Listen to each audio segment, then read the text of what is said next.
So, hello everyone. My name is Laura Morrison, and I am the WCA Programming Chair. I'd like to welcome you all to WCA's May 2025 Second Saturday session, How to Get Started in Public Art with Annette Coleman. Annette is a multimedia public engagement installation artist and also a member of the Colorado chapter. After a career in advertising and marketing for large national brands, Annette transitioned seamlessly into her fine art pursuits. Her work is in many established Colorado collections, including the Children's Hospital of Denver, Boettcher Foundation, Broomfield Library, Lakewood Civic Center, Colorado Mesa University, Broomfield Health Services Building, the State of Colorado, Western Colorado University, and Craig Hospital, to name a few. Venturing beyond Colorado, you will find one of her newest installations in Old Town Scottsdale, Arizona. Annette's work is firmly rooted in nature and all of the biodiversity of our planet and those imagined beyond our own. The elements are also found in her work. Fire, water, wind, and air are expressed in abstracted forms and color. Childhood memories find their way into aspects of her iconic sculptures, harking back to innocence and joy. Celebrated and featured in all of her work is the bold, engaging, bright, and sparkling colors of the world. So welcome, Annette. Thanks, Laura, for that wonderful introduction. And thanks to everybody for showing up today and spending your very precious Saturday with us today. I would love to see hands of who already is engaged somehow in the public art world. So if you can just click on the thumbs up, the high, the whatever, it'd be great to see how many are engaged in this world. Okay, so we've got, and because the way my screen is, I'm going to have to figure out how to view all of you. There you go. Okay, that's a lot easier. Thanks very much. So one of the things I want to just start off right at the very beginning, in this political climate, we are going to be challenged in ways that we have no idea is going to happen. So with grants at the top of the tier being eliminated, as we get down to the next layer and we have our states come in, we have our philanthropic groups in, public art and all sorts of other art funding will be challenged. In public art, we have other areas where we can focus, and that might be on a private-public association. So when buildings go up, you can approach the developers and talk to them about something that will make their building unique. So that's one thing to keep in mind, is being creative about your public art career and how you can possibly don't worry about the political climate at this time, because I know it'll change. I know it'll get better, but it is a hard blip for all of us to get through. So I'm going to go ahead and put something here in the chat. Let's see. And this is just pretty much what I'm going to cover today. I'm not going to do it in a very, what do I want to say, linear fashion. I'm going to be jumping around and showing a lot of examples. So we're just going to be talking about what is your unique approach, because that's what's going to get you those commissions. Not copying or trying to say, well, this is public art, I'm going to do whatever that is, because you're not going to get the commission. Your genuineness, your unique voice, your enthusiasm, that's what's going to get you through to get that commission. Creating a budget, that's a mystery to me still. No matter how many of these I do, it's a mystery. Part of it is how much can I make on the project? And as things go along, you'll find things be chipping away at that. Metal costs are going up. And boy, that just starts to chip away because most commissions have a finite number. I'm just going to go with 100,000 and talk about what happens with the 100,000. So 5,000 goes to an engineer to bless the project. Um, I'm still looking for an engineer that adds value to the project, and that would be by saying, hey, Annette, if you decrease the size of the sculpture by a foot, it would save you X amount of money in metal. Um, or if you decided to change the gauge of the metal, then you could save money. I've never found an engineer that is giving me any information to help me with that. So, seeking out an engineer that you can work with, that you can ask for that added value is really important. And then you have your assistants, you have your transportation, you have the many hours of meetings, writing things up, going over contracts. I've never brought a lawyer in on my contracts because I always felt they were pretty self-explanatory. I have written into some of the contracts when COVID was happening. I put a clause in there that says if I can't perform due to COVID, me either getting sick or something else going on, COVID related, I will not be held liable for completing this project on time because it's just not going to happen.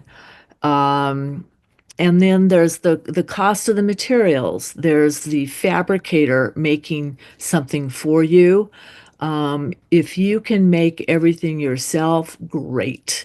I also have contracted with a lot of concrete folks for pouring the actual substrate for the sculpture or for the actual installation. So as I start to chip away of this $100,000, you can imagine there's not lots left. So putting a contingency in there, um, and you can call it whatever you want, but you put your own amount in that you want to make, but you also have a contingency. So when metal prices go up, when you have an engineer that goes, "Oh, gee, I need to calculate this or that in order to be able to sign the document," and now it's $6,000 or $7,000 for the engineer. Um, that's what happens in these big projects is you get eaten away by lots and lots of little costs. Um, Annette, yes, there was one question. What kind of engineer are you talking about? A structural engineer? usually it's a structural Okay. engineer. I haven't gotten into anything that's been like an environmental engineer, and I'm sure at some point that might pop up. But most of the municipalities would have somebody that they've already sussed that information out about. So usually that's not something that you're going to have to be doing. That would be in the contract, and that's something you could say, well, that's not in the contract. I was only supposed to do the structural engineering part of it. So that would be back on the municipality or the private building contractor, for instance. And I'm going to really stress that during this particular thing. I think we need to look at how we can continue to put our art in the world and get paid for it. That's the most important thing. Um, so I want to look at some of these stats I put in the chat just so we have an overview. Just in the month of March and April, I have put 35 entries in to various calls. I have written an artist statement for 35 of them. I have taken a look at my 35 entries I put in the months of March and April. That's about right for me, like 20 a month. I got 9 invitations for placing my sculpture, and I at around 1,000 a year. So I have about 24 sculptures I put into rotation in Colorado, and they average about $1,000 per placement per year. So I'm moving sculptures around as part of my base amount of money that I work with. That base amount of money gives me a chance to experiment on other things that I want to do with my art practice. So it just gives me a little bit of money to work with. Um, then three sculptures have sold. One was decommissioned because it was hit by a car and I got the insurance money. So for me, it was sold. Yay. And then I got two semifinalist installation notifications and one final installation. I'm still doing a presentation coming up in June for that second semifinalist. So I'm putting my hat in 35 entries, about 20 or so per month, in order to get semifinalists. So if you look at the figures, when you hear back from some of the folks, they'll tell you, gosh, you didn't get it. You were one out of 350 entries that didn't get the commission, try again. So you need a very thick skin to be able to get those rejection letters. So I'll get, if I'm putting 20 in a month, I'm getting 18 rejections.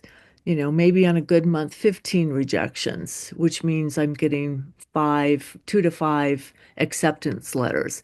And some of them are just for the semifinalists opportunity. Annette, there was a question, do you have to pay for the entries? No, you do not pay for public art. And if somebody's asking you to do that, you have to ask the question, why? Are they trying to make money on this entity or are they trying to cut down their entries?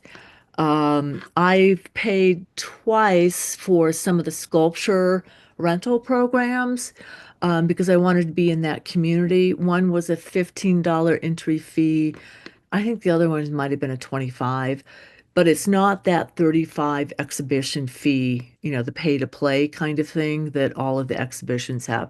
So usually they do not want to tell the professional artists, oh, and just like an accountant, in order to be an accountant for us, you need to pay $25 to be considered. Yeah. So they're actually treating us a little bit better as far as professionally, that they realize that we are giving them ideas that they wouldn't get with just our basic entry. So I am going to see, I'm going to copy something and send an email to Laura to see if she can put it in the screen.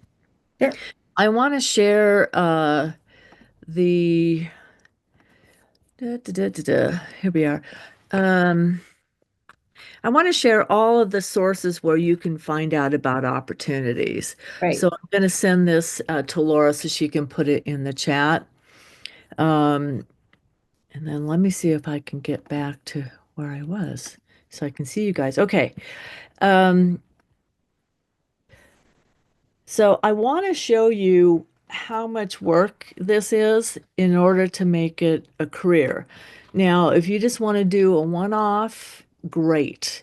If you want to start out a public art career, I would suggest starting small. And I want to show you, first of all, let's see, share, and I'm going to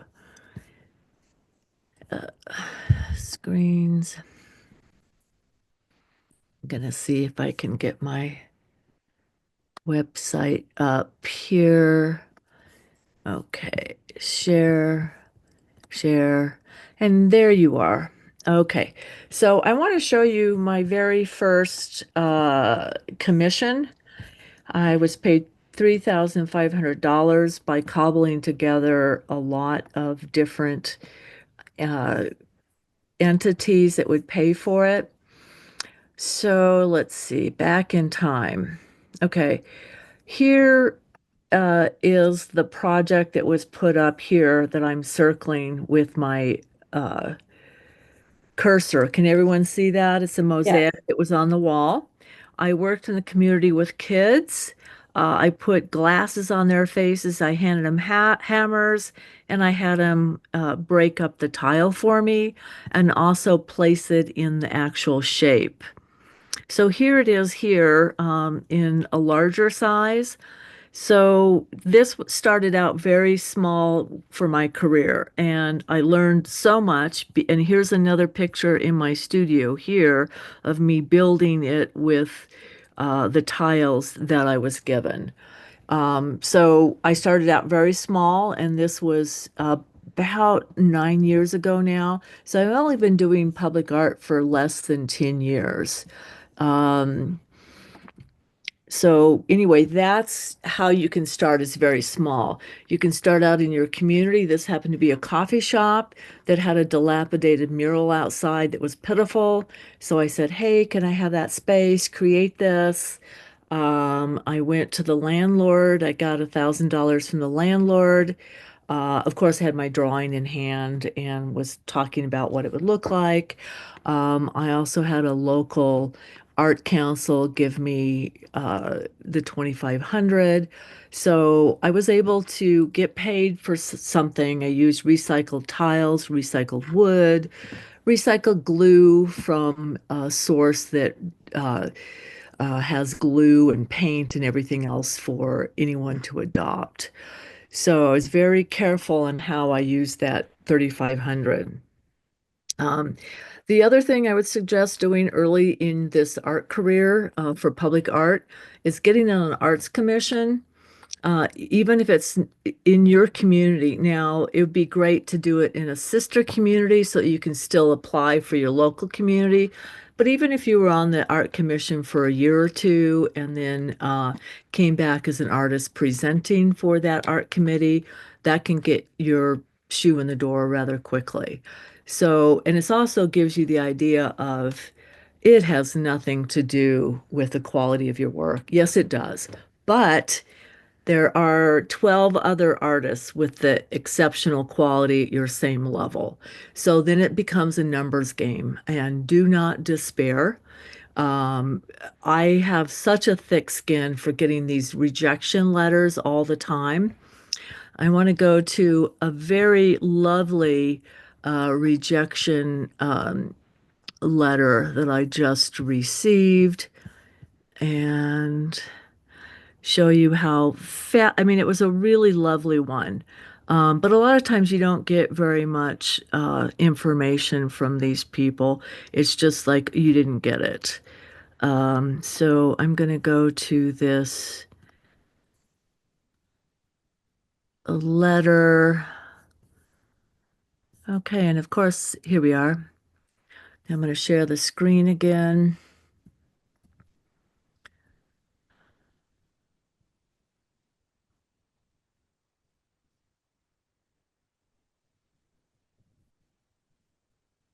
Okay, here we are. I don't know if anybody else applied for the Reno Tahoe Airport Authority, but here we are. Dear Miss Coleman, on behalf of the Reno Tahoe Airport Authority, I would like to thank you for your submission in response to the above reference call for artists. We appreciate the time and effort spent submitting your portfolio and application for our consideration. Unfortunately, you have not been selected as a semifinalist. And of course, this could be just like hoo-ha, but it felt better than some of the rejection letters. The evaluation committee was very impressed by your qualifications and prior commissions, but ultimately decided it was not the best fit for our space. And so on and so forth. So this was a great rejection letter. The other rejection letters I like is when they put the numbers in there. You were one of 350 artists, you were one of 70 artists. It gives you an idea what you're up against. Um, so I think that's important is to look at all of those kinds of factual things. How many hats are you throwing into the rings? Yeah. How Annette, many? there was a question in the chat Sure. for this first commission you had done, or this first public sculpture you had done. Do you think you got a living wage based on the time you put into it, or was it more like, I'm going to invest in creating this first piece so that I can start working on build I a think career? it's probably the second. I tried to use all recycled materials, so I wasn't paying for things. I didn't have to pay a engineer to tell me I could glue it on the wall. I didn't have to go to lots of meetings. So living wage, God only knows really what that means because I've always cobbled together a career based on commercial work, fine art, gallery submissions.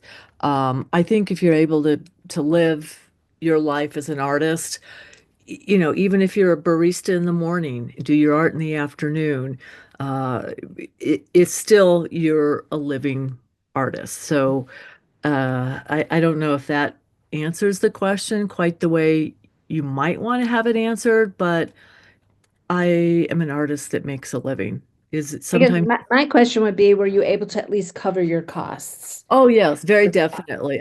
I made money because I spent very little. I think I had to get a tube of glue because I ran out of the recycled glue. Okay. That was $15 maybe. So I don't think I paid for much of anything. I painted the wall with recycled paint so that it had a nice format for it to be there. I got a lot of wood scraps from a client. So I didn't pay for anything. So yes, I did make money on it. But that wasn't the most important thing. The most important thing is I had a piece where I could say, yes, I've done public art. And the second one I got was it was a $10,000 project for the Broomfield Health and Sciences Healing Services Building. Anyway, we put it up in the third floor, which is where they wanted to have it. The mayor came and said, we have this in the wrong place. It needs to be on the first floor. So I made $6,000 on moving it to the first floor. So I made more money on moving it than I did really for the initial making it. So you just don't know how these things are going to play out. Um, so okay, so where am I in my ramblings? So do we have any additional questions at this point? And then I'll get into showing some more examples. Not so far. So why don't you go with, Okay, so I'm going to go back to share the screen. I'm going to, let's see, share, and then let's get, oh, here we are. Here's the copy that I wasn't able to share. that helps, yes. Uh, and then I'm going to, let's see, get back to the web here. Here is the my regular website landing page. And here are the articles that pop up. So if you go, you can go back in time and see my earliest career. So my website is AnnetteColemanArtist.com. Here was an article. So you can put other things in your on your feed. So this is by somebody else. Julia King interviewed me for one of the local papers. I was able to talk about my art. And so it comes from another entity. Everyone asks about weather. Oh, well, what happens with the mosaics in the weather? So I address this in many different areas on my website because I feel that's something people are want to know about. Here's a little kinetic piece.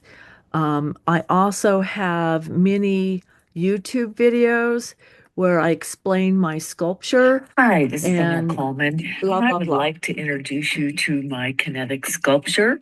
This sculpture is called Heart's Desire. The kinetic part that spins in the middle is reminiscent of that first blush of love that you experience when you see somebody for the first time. And of course, when you see them time after time, years later, as your relationship matures. Okay, so there's a lot of videos I do. That's another really good skill to learn.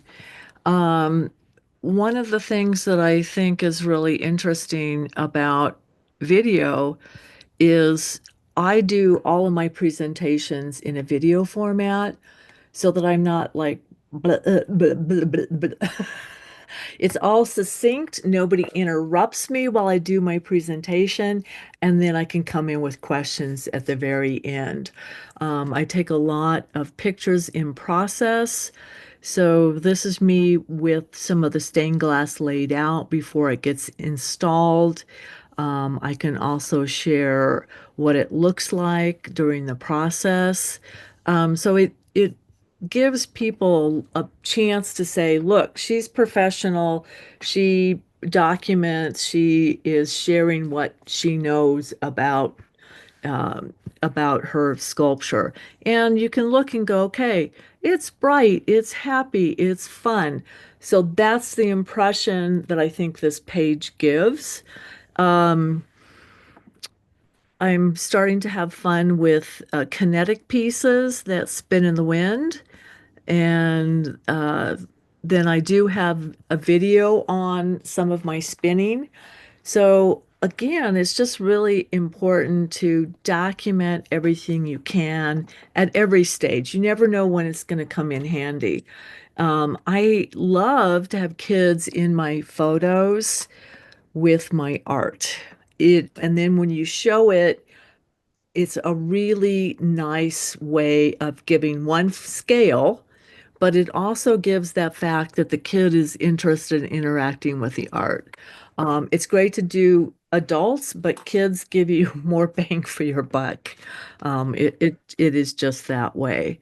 Um, I now want to go back and I want to share my screen. Let's see. Okay, completed art installations. Here's all the files on the ones I've recently completed. Here's all the ones I was not chosen for. So we're about 50-50. I have sculptures for my sculpture work. I have 24 sculptures. We have a decommissioned, and a decommissioned. And so that means I have really 20 sculptures I move around Colorado. And this I know is unique to Colorado. We have a very robust rental program here, so I take full advantage of that. Let me take you over to a YouTube. I want to show you what I presented to get a recent commission. And that's a little bit of the how do you present something. So let's get over to my YouTube.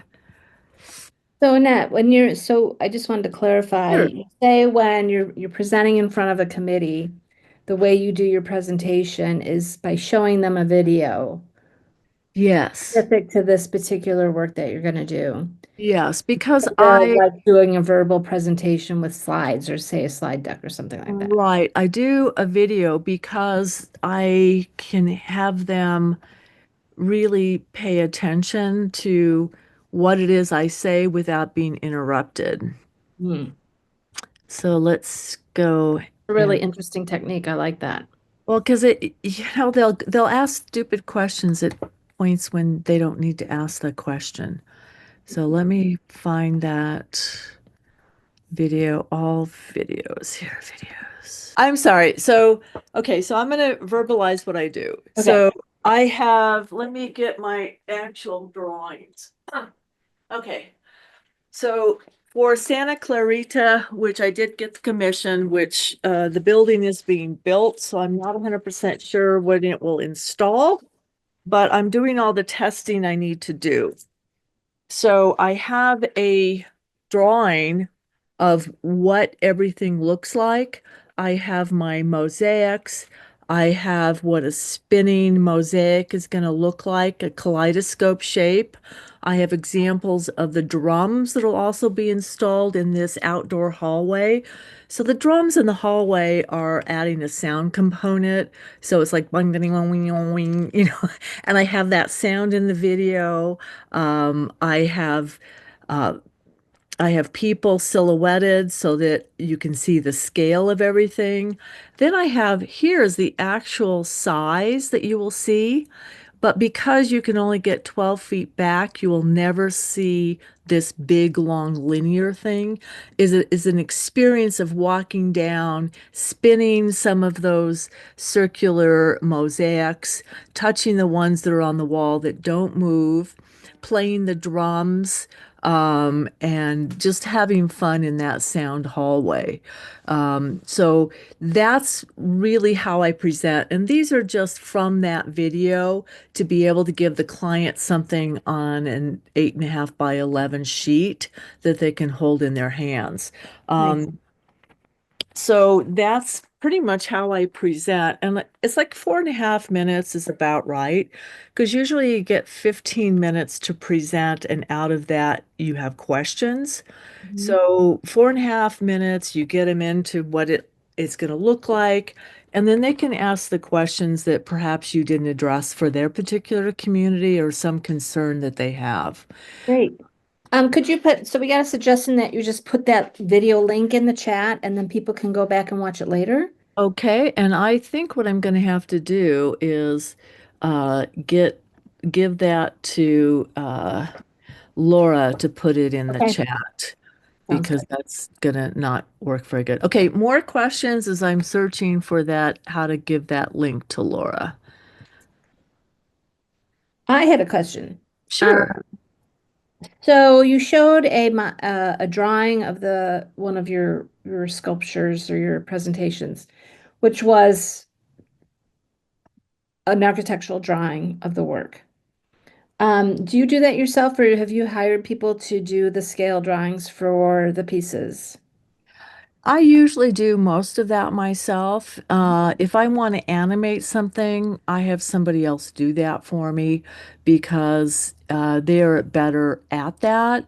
And, I pay around $500 to get the drawings so that I can then take them into a video program and edit that.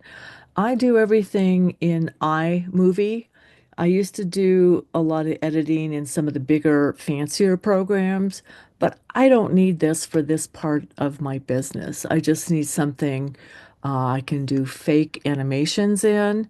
And I don't know how to say what a fake animation is. So that's not really my question. My question was, submitting drawings to an engineer and that sort of thing.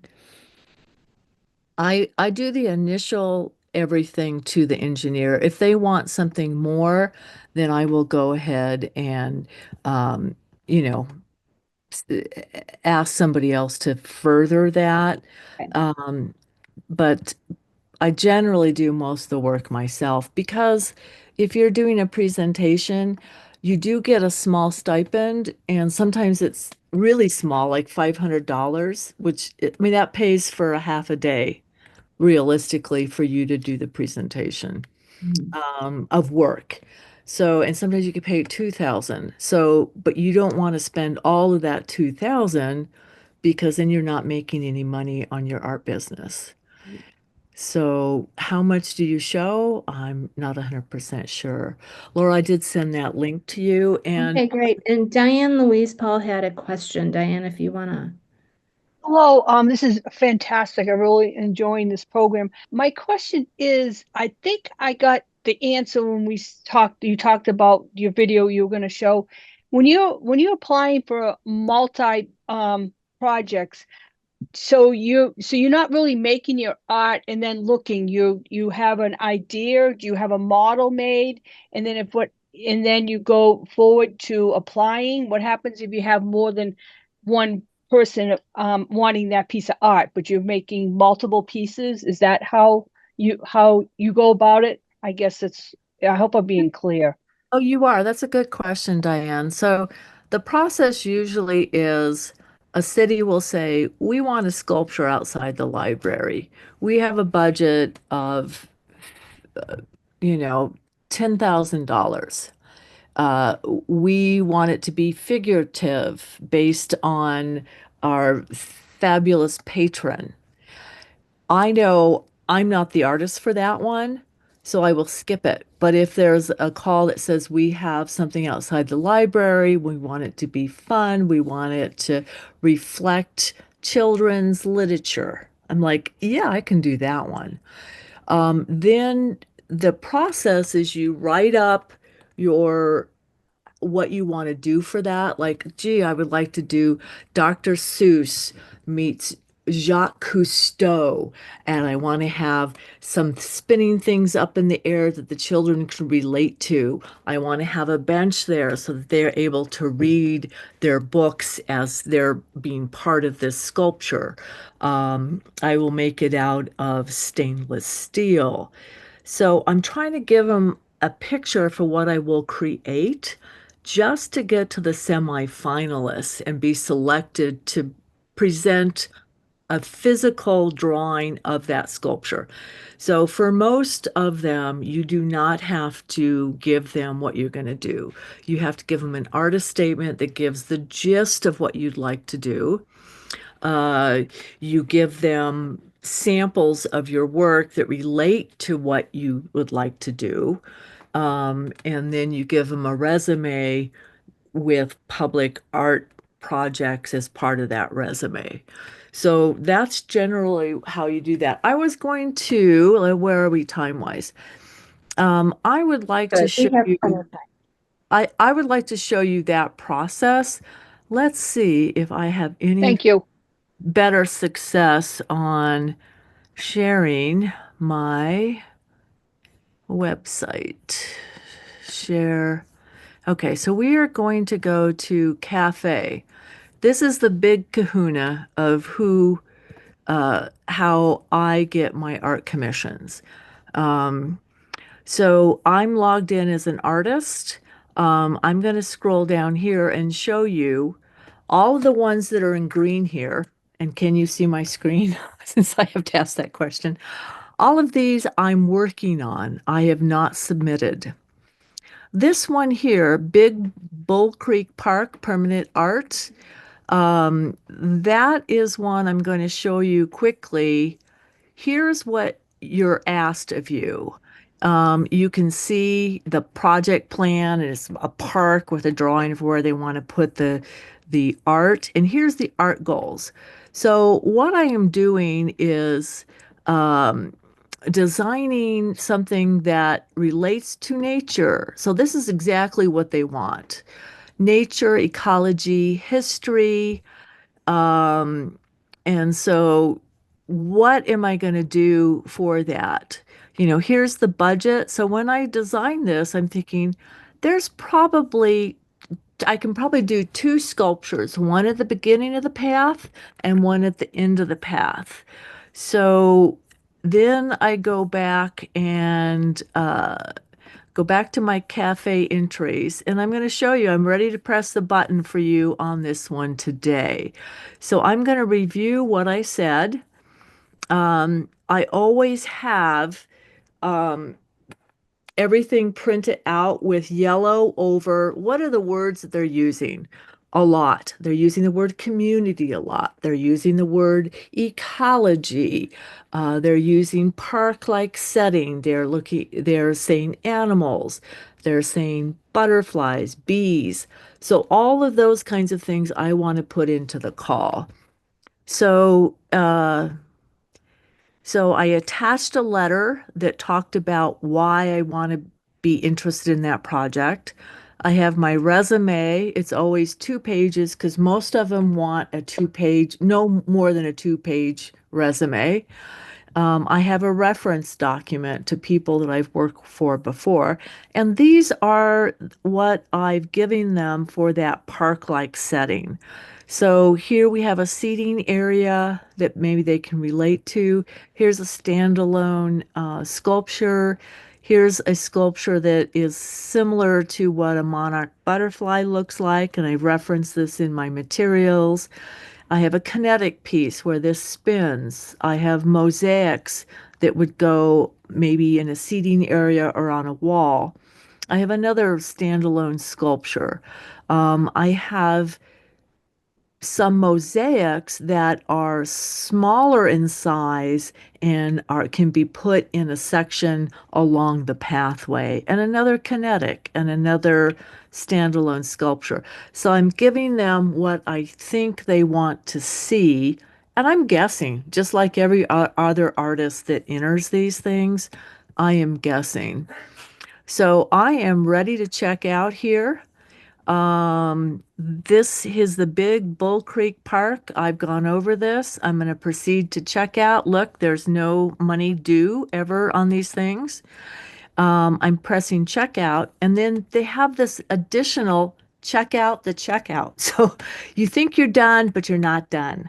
So I want to tell you is to make sure that you get from them this little submission that you actually submitted. So I did all the work so you could see how easy it is when to press the button.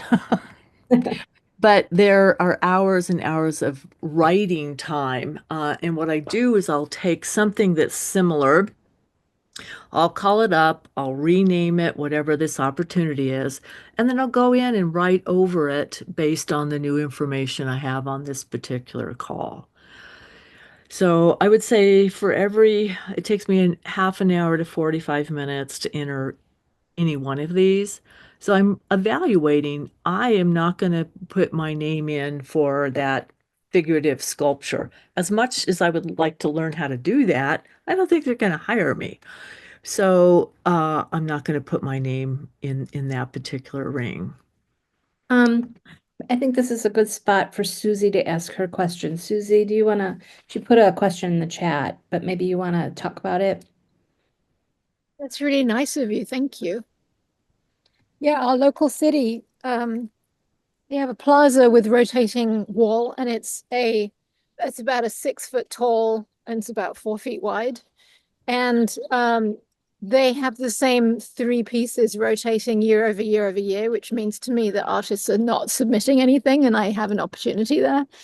So I went to apply, and the request is for you to create art that can be mounted on the plaza wall outside and to survive the elements, which I'm very confused by, because the actual piece, when you walk up to it, is a photo of some work that has been printed on metal and screwed to the wall. So there's a huge disconnect in what they're asking for and what they're actually doing. And I haven't been able to get any answers. Do you have any thoughts? Should I just submit my work anyway? Because I don't do outdoor painting. But what they did is put a print on a metal that is rated for UV and plunked it on the wall. If you would like to see your work presented that way, then yes, you should. If that doesn't feel right, then don't do it. I don't know how much they're giving the artists for that. It, I don't know if it's a lot. I don't know if they're asking you to do the print on the metal or if they're going to do the print on the metal. That's probably maybe they're asking us to do the printing on the metal. It's really unclear. Okay.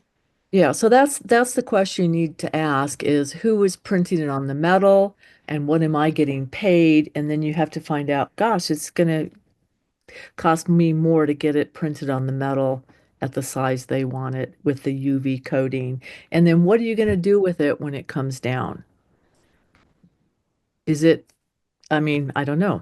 They keep reusing the same one over and over again. So I think that they just don't have very many people submitting work. Interesting. Yeah, so I think sometimes the ask is really doesn't necessarily align with what you want to do as an artist. So if you want to do something for outside, then do something for outside. The ask is to do something outside. Hmm. So that's the call. So what But can the you result isn't that. Like know? the result that we're seeing on the wall has nothing, it doesn't even resemble the call for art. Right. So the other thing would be to serve on that art commission for a year to be able to educate them on, hey, you can get something a lot better for your bang for your buck. Look what we could ask artists to submit and Love get that. excited. So I would start there. I would also go to any of these meetings are public. I don't usually show up because I want to show up as the artist giving them solutions. I don't want to show up saying, that was a really dumb idea, you guys. Um, but I think going in and being part of that solution from the artist view, you can make a huge difference in your community. And you could also be the artist that they go to. Um, I was doing at one time some exhibitions, and I had a bunch of paintings in my car that I had just taken down from something across the state. They were still in my car. I got a call from a gallerist that says, somebody dropped out. What do you have? And I said, I have it in the car. I'm just going to drive it over. So it's those kinds of opportunities and talking to the right people so that you get that odd phone call. Hey, somebody dropped out and you were talking about this project. Would you be able to have it ready by, 2 months from now? And you go, well, of course I can, but you're going to have to double your budget. I really love that idea because I've been stuck on it. So thank you. That really helps. Sure, sure. And The whole thing has um, really helps. So thank yeah, you. the other thing too is how does it get attached to the wall? Are there just four screws in the corners, or is it on a cleat system? Is it on a cleat system with a locking system so people can't take it off the wall? There's lots of questions that you can ask that are just questions. Okay. Thank you for that. Sure. Who wants to start this public art career now? It's funny, I'm already on Cafe for doing gallery shows. Uh-huh. And I see all these calls for public art, and I've been curious, so that's why I joined. Yeah. So the other thing too is in the state of Colorado, if it's this is in Denver, Colorado, if it's $50,000 and under, they only ask Colorado artists to participate. So they're giving the local artists a chance to learn how to do public art. Then over that $50,000, it goes to the national level. Colorado artists still have a little bit of an open window because we're local, but we get beat out a lot by people from other states. So it depends. You need to look at how your state is structured, how your city is structured. Is there a percent for art program?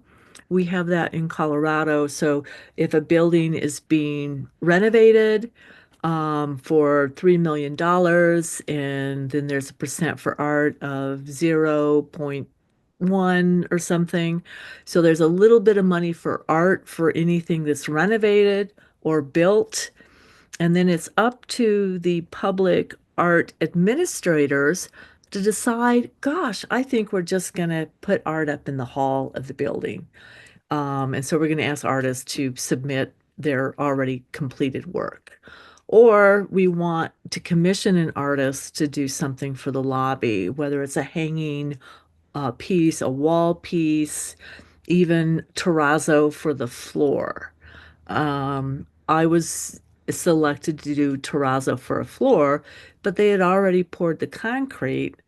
So I couldn't do a terrazzo for the floor because then my floor would be too high for them to open and close the doors that they had already installed. So I had to educate them and say, no, but I can do a lighted wall piece for you. So let me design something that I think is even better than what you requested because it won't disappear. You'll actually be able to see the piece of art. So getting selected for something, then you have the chance to work with them and kind of change their mind and say, I'm not sure you're looking for the terrazzo floor thing. But here's something else to consider.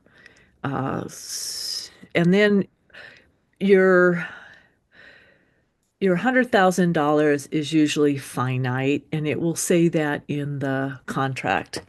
You as an artist have $100,000 to pull this off. No more. You can't come back to the well and say, gosh, I went over 20%. Can you write me another check? So that's where you have to be really, really careful about what you promise.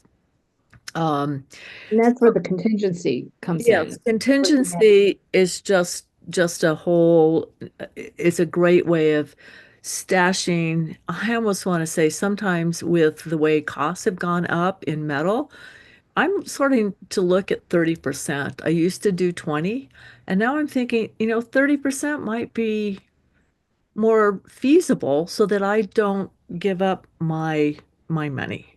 Right. Uh, Debbie Caruso had a quick question. She didn't know how to raise her hand. Yeah, I don't know how to do the hand emoji it's thing, but okay. thank you. Actually, this presentation, I'm responding to when you said, so who wants to do this?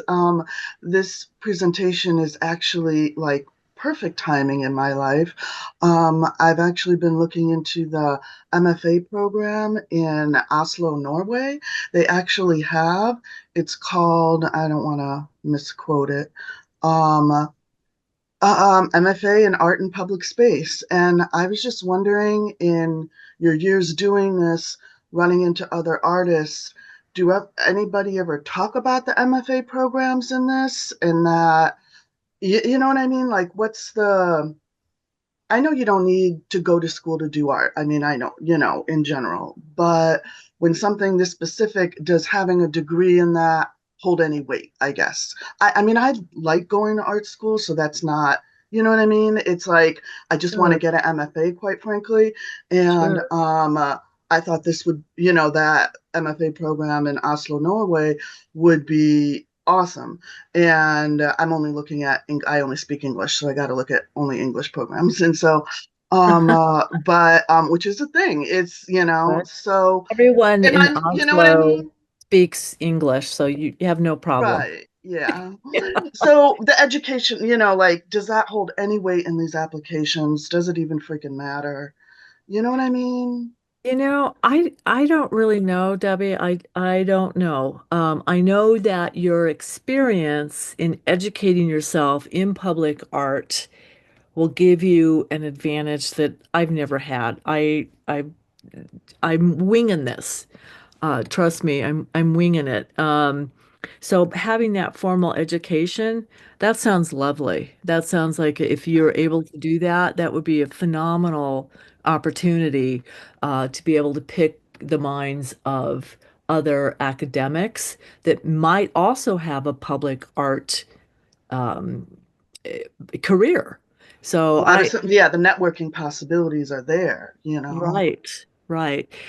With the Women's Caucus of Art, I have reached out to other public artists, and I'm doing really informal get-togethers where we get together and we talk about fabricators and we talk about what it is to be a woman in a very male-dominated field.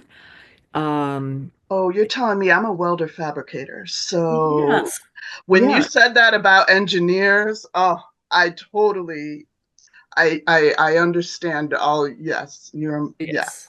you nailed it They're not, regarding they're engineers. They just want to do the math and stamp They it and don't be even do the done. math. That's the whole thing. You don't want to get me started. Like, yeah. Yeah, Oh my God. Any yeah. welder who's fabricator will tell you there is no love No. because they're not, yeah, I could go on and on. Yeah. Well, and I pretty much over engineer my stuff because I don't want it falling over on, That's good. That's a better way Bobby to be. Sue or, Bobby Sue, the dog, whatever. So I do over engineer everything. What was I going to say about, public art? So we're women in a very dominated and aesthetically dominated field. We all know what large metal rusty sculpture looks like. And we all know, I would say 95% of those sculptures are by men. That is in the mind of people when they're evaluating public art. Is it big? Is it rusty? Is it manly? And so our voices are really important to get out there to change that dialogue. Public art is not all of that, or nor is it the figurative sculpture of, well, I'm not even going to bring up that whole thing, which is all probably in our mind. It's not that. So what can we do to help each other as women in this field? And this is one thing, is to have these conversations, and continue to have these conversations.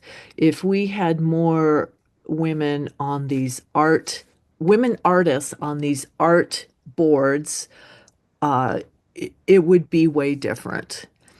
Uh,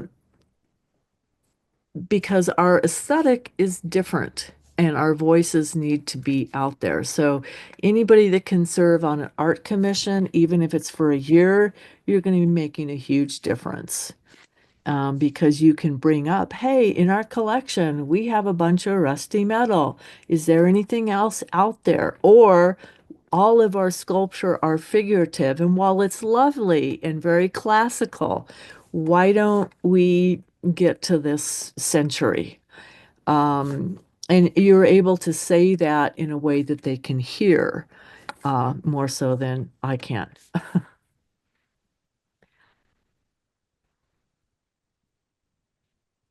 All right, I think we had Susie had one more question, maybe before we go I, on. I was just saying that in my experience, MFAs are a requirement for artist residencies, but not for public art. Like Annette said, it's about experience. Yeah, and I don't know if residencies, they all ask for that or not. They do. A lot of them do. Some residencies that are public outreach, they're looking for teachers and maybe not necessarily that next level. That's another component about public art that can be different, that can give you a heads up. Many women artists have been in teaching of some sort at some point in your career. And so you can use that teaching to be able to create ways of connecting with the community. Like when I showed you that little boy with the glasses and the hammer, he is engaging with art making. He's having a blast. He's never held a hammer before. His parents are over on the side, really worried. Um, but he's having a great time. So that those kinds of experiences that you can give, glazing tile, firing tile, carving, making little ceramic pieces that get put into the final piece.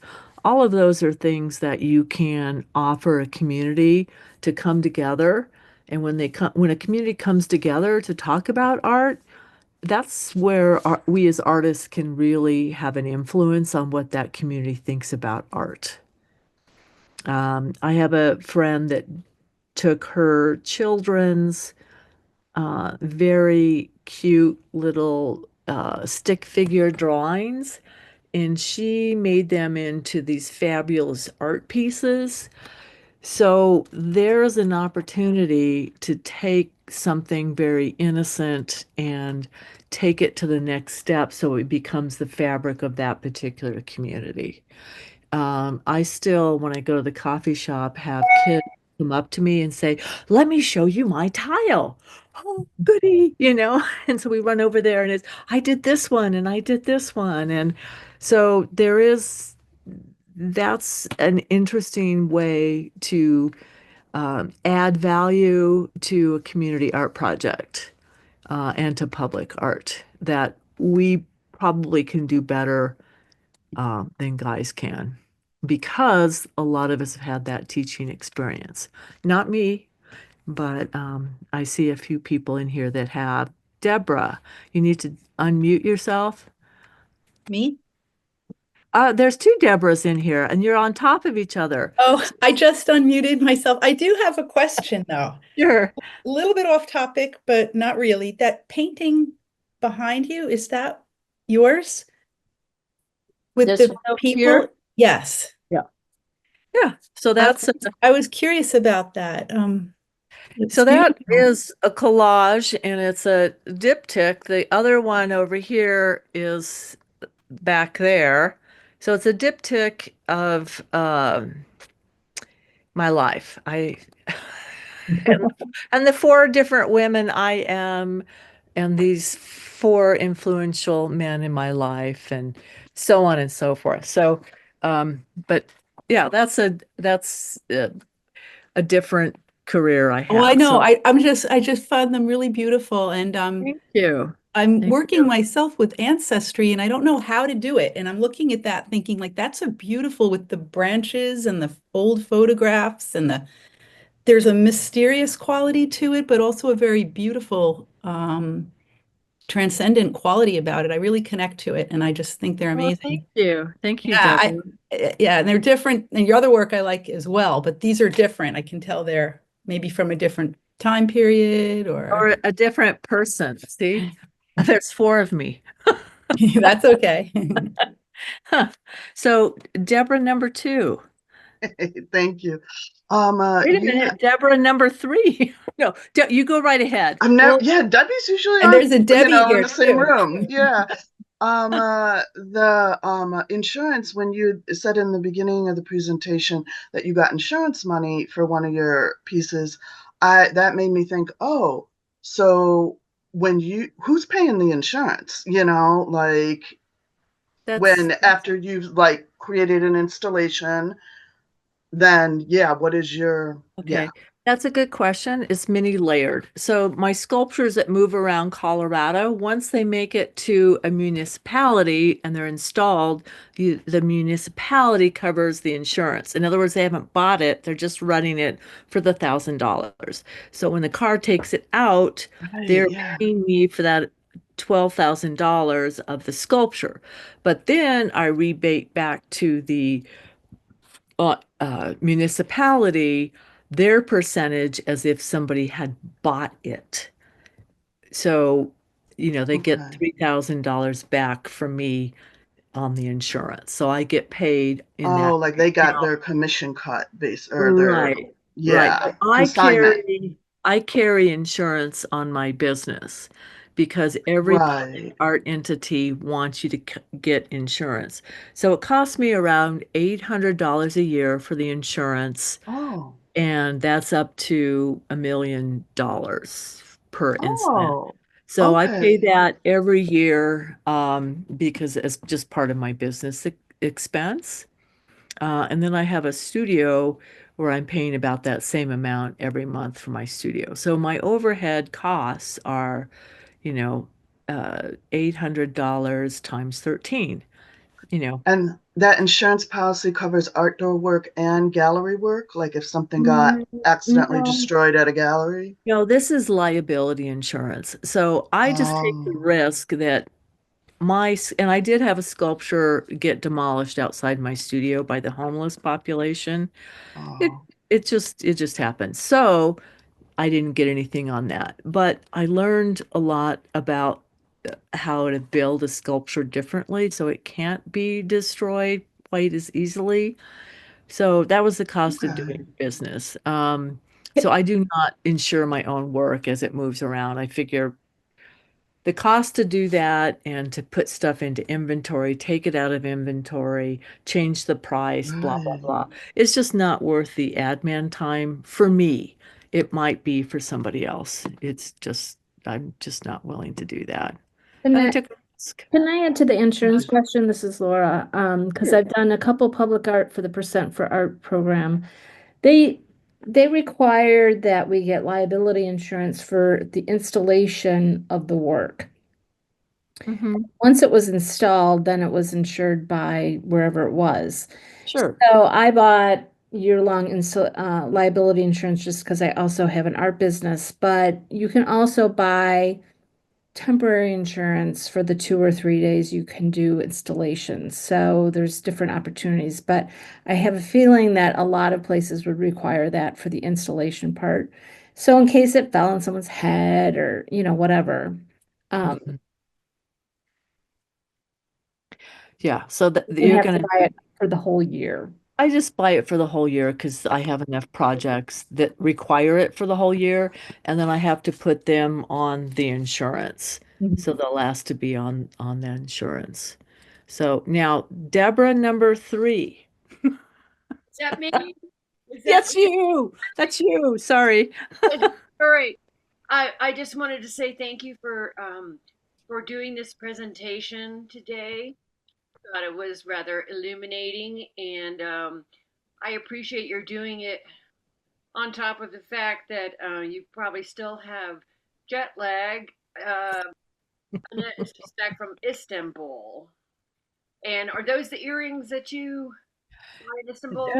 No, these are old ones from that were imported from India, so but not as part of a trip. So But Annette has been a real source of information and inspiration for the Colorado chapter, as well as other artists, I'm sure. And we just really appreciate her participation. And she is a former president, but she has hung around and continues to offer words of wisdom and, like I said, an inspiration. So thank you for doing this today. thanks, Deborah. Appreciate you. So, well, we're to the point where if you have a burning question, now's the time. Also, you can reach me with an email, Annette Coleman at yahoo.com, website, AnnetteColemanArtist.com. I am on all the socials, and you can find that information on Linktree on my website. And that's the other thing too, is I've tried to keep my political and my fine art, public art separate, but it's really hard right now. So yeah, it's really hard for all of us. Well, I don't think there's any questions at the moment. Did you have more you wanted to share? Or are we Um, towards the end of the presentation? yeah, I'll just do a quick sum up, Okay. which is your voice is unique, your vision is unique. It needs to get out there so the public can see it. So whether it's at an exhibition in the public art world, teaching, um, influencing your committee by serving on a board, we need every one of us out there to support each other because we are up against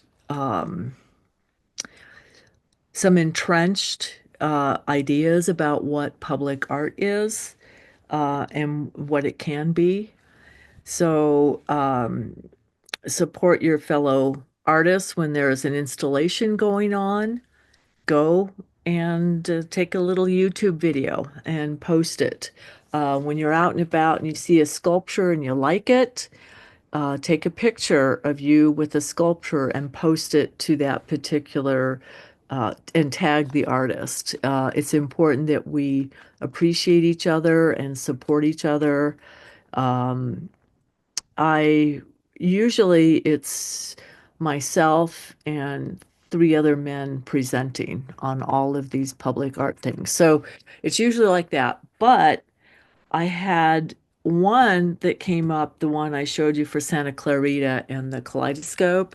It was me and two other women. And I thought, it doesn't matter. If not me, there's two other women that have a chance at this. So, and sometimes it's two men, two women, and I go, if not me, the other woman, you know, because the visions are different and we need to make sure that our voices are heard. Um, so anything we can do to help other women artists is so, so important. Um, so I think that's basically it. And don't let the amount of things that you enter get you down. And enter as many as you can that seem to fit with what your aesthetic is. Um, and then don't worry about those rejection letters because you'll get them one after another, after another, after another. And what happens is your acceptance rate goes up because your writing gets better, your art gets better. You have more chops because you've gotten commissions at the various levels. So this next commission I'm presenting in June is for $250,000, you know, and there's only two other artists presenting. I don't know who they are. The awkward thing is I will find out because there is a walkthrough of the site with the administrators and the two other artists. So I always know who I'm up against. I typically don't go to their website to find out what they're all about because I want to make sure that my voice and my vision is very clear. And I'm like, oh, and I could add a big hunk of rusty metal to my sculpture just to make sure that it's seen. Or I just don't want to be influenced by that other voice. Afterwards, I will go look and see. Now, I was in two different presentations where the other artists that were presenting got to see the artists presenting. So if you were last in the line, you heard all the questions that the commissioners asked. And so you were able to weave in all of those things to make you a stronger candidate. So, later in the game, I will write a letter about how that experience was not the best for the first artist that presented, but it was a good experience for the last artist because you could build on what was asked of those other artists and address those things in your presentation, so that you look like you were way more together. Interesting. Thank you, Annette. We had a question, the document that you have been trying to paste in, if you could maybe send a link to me, Sure. Let and me, I can put that link in, and then people can save the chat. okay, yes, I will do that right now and send that. I don't know why we I usually know. have no problem with Technology. that stuff, you know. Um, and that would be wonderful. Thank you so much for this really great presentation and nice introduction to what it is to do public art. Big round of applause. Um, I'd like to let everyone know or remind everyone that we do not do programs in the summer, because everyone is so busy. But I put in the chat, starting in September, October, and November, we have the second Saturday programs. We'll start them up again. So we will have Gwen Anderson with her Becoming Ourselves project, which is a portrait project of LGBTQ youth, she's been doing in the DC area that has really gained a lot of attention and interest. October 11th, we're going to do Intro to Artist Residencies with Sawyer Rose. And then we'll end the year with the Women's Caucus for Art presentation, Survival Guide for Women Artists, a crash course. So it sounds like a great lineup for the fall. And I'd like to thank everyone for coming. If you hang on for a few minutes, let me check my email. Got this. We'll see if I can paste into, we'll do little pastes into here. There we go. There's number 1. I'm going to do the art opportunities again. Number 2, and then public art installations. Notes, information. We're good to go. So does everyone know how to save the chat? If you look at the chat, it says May 10th, WCA second Saturday, and then there's 3 little dots, and you press on that, and it says save chat, and it will go to your desktop as a text document when you close your Zoom. And if you, for whatever reason, don't get it, just email me and I will send it to you. So, thank you so much. I'll put my email in the chat. And everyone is welcome to reach out for a phone call or an email. I do better with phone calls because email takes more time, I think. Yes. So call if you have a question. All right. All right. Well, thank you so much, everyone. Thank you, Annette. Oh, sure, anytime. It's interesting to me, you know. Yeah. And your work is fabulous. So much fun. Very Yeah. interesting and gorgeous. So, really excited to see what you are doing there. Okay, everyone. So everyone have a great day. Thanks Thanks. for coming. Take care. Good Bye-bye. Happy Mother's Day to the mothers out there.